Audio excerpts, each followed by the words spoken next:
اکثرو علماو او د سلفو صالحینو عادت دو چې قرآن به په 2 ورځو کې ویلې، قرآن په 2 ورځو کې، او دا د اکثرو صحابو د تابعینو لاره وه.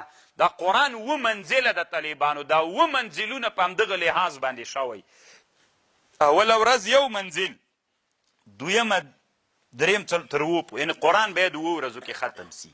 اصل کې د منزلونو مطلب همدا ده، دا د اکثرو سلف الصالحینو او د صحابو. ثم فی 7 وهذا اوسط الامور واحسنها وهو فعل الاكثرین من الصحابه وغیرهم. دا د اکثرو علماو رایه ده. مستحبه طریقه دا ده چې قرآن 2 ورځو کې 3 ورځو نه کم نه. نو دا طالبانو اولا طریقه ده. هغه عالم چې کوم کتاب جوړ کړی د امام قرطبي په التذکار کې لیکلي اولا دا د 3 ورځو نه کمه موده کې مه ختموه. دا په تراوو کې هم همداسې موږ 1 ورځ کې ختم کړو، ختم یې که صحیح د طالبانو. خو ته چې دا کار کوي نو استحباب و مستحب والی هم پکې لحاظ کا. که چېرته غواړئ طالبانو ډېر عبادت کول، عبادت چې کوي شرع ته به یې وړاندې کوي. اوس ډېروالی د عبادت کله بدعت ګرځېږي طالبانو. علامه عبدالحی صاحب یو کتاب جوړ کړی، طالبانو ورونو پیدا یې کوي، اقامة الحجة على ان الاكثار في العبادة ليس ببدعة.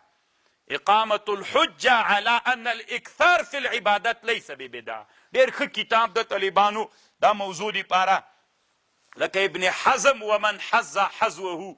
دا طالبانو کله دې باب کې ډېر متشددین شي، خو بیا هم ښه د طالبانو باید نه افراط وکړو نه تفریط وکړو، عبادت په هغه اندازه باندې وکړو چې موږ ته شارع ویلی. زه مریض یم طالبانو، مثلا زه مریض یم، ډاکټر ته ورغلم، یوه ګولۍ خوره، که 5 وخورم توان راته کوي. نو طالبانو شارع چې د عبادت خبره کړې، د عبادتونه چې دي دا هم د روحاني مرضونو دوا ده، خپل اندازه باندې به یي طالبانو.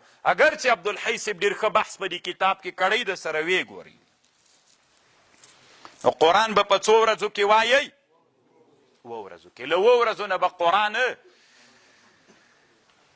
اولا دا ده، احسن و مستحبه طریقه دا ده چې په دې طریقه باندې وسي. او علما وی له 40 ورځو نه به زیاتوي نه، چې 40 ورځو کې باید انسان یو وارې قرآن ختم کړي. موږ خو پوخ ور اغوستی وي، قرار مو ایښی وي.